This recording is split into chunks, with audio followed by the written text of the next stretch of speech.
Hi guys, இன்னைக்கு நம்ம movie ரிவ்யூவில் வீணா பிஃபோர் 7 days படத்தோட ரிவ்யூ தான் பார்க்க போகிறோம். இந்த படம் தமிழ் டபுளில் ஜியோ ஹாட் ஸ்டாரில் அவைலபிளாக இருக்குது. மறக்காம செக் அவுட் பண்ணி பாருங்கள்.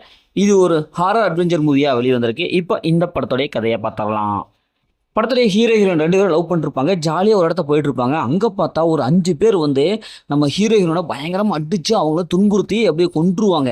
அதுக்கப்புறம் ஹீரோயினே பேயா வந்து அவங்க எல்லாத்தையும் பழிவாங்க, ரிவெஞ்ச் எடுப்பாங்க. இப்போ இறுதியில் அப்படி ரிவெஞ்ச் எடுக்கும்போது என்னவெல்லாம் சம்பவம் ஏற்பட்டது, எதற்காக அந்த 5 பேர் நம்ம ஹீரோயினை கொல்லணும், இறுதியில் என்ன ஆச்சு அப்படிங்கிறது தான் இந்த படத்தோடைய கதை.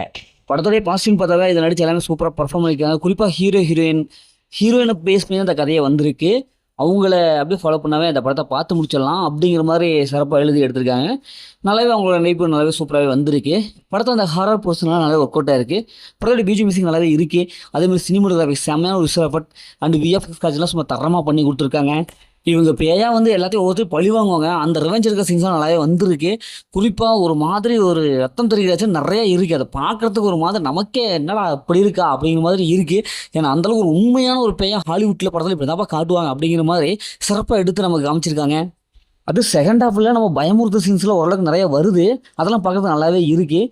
ஹீரோயினோட கெமிஸ்ட்ரி நல்லாவே நான் சொன்ன மாதிரி நல்லா ஒர்க் அவுட் ஆயிருக்கு. படத்தோடைய மைனஸ்ன்னு பார்த்தாவே கதை தாங்க. ஏன்னா பார்த்து பழக்கப்பட்ட அதே கதை தான். ஏகப்பட்ட படங்கள் அந்த கதையை பார்த்துருப்போம். அதே மாதிரி தான் எடுத்து வச்சிருக்காங்க. ஃபர்ஸ்ட் ஹாஃபில் கொஞ்சம் லேக் அடிக்குது. ஏன்னா கொஞ்சம் சவ்வாக இழுக்கிறாங்க. அதை கொஞ்சம் கரெக்ட் பண்ணிக்கலாம். செகண்ட் ஹாஃபில் ஓரளவுக்கு நல்லா இருக்குது. என்னதான் இருந்தாலும் பேய் படமே இப்படி தான்ப்பா வரும் அப்படிங்கிற மாதிரி தான் சீன்ஸில் வச்சிருக்காங்க. கொஞ்சம் கூட வித்தியாசமான எந்த சீன்ஸுமே இவங்க ட்ரை பண்ணவே இல்லை.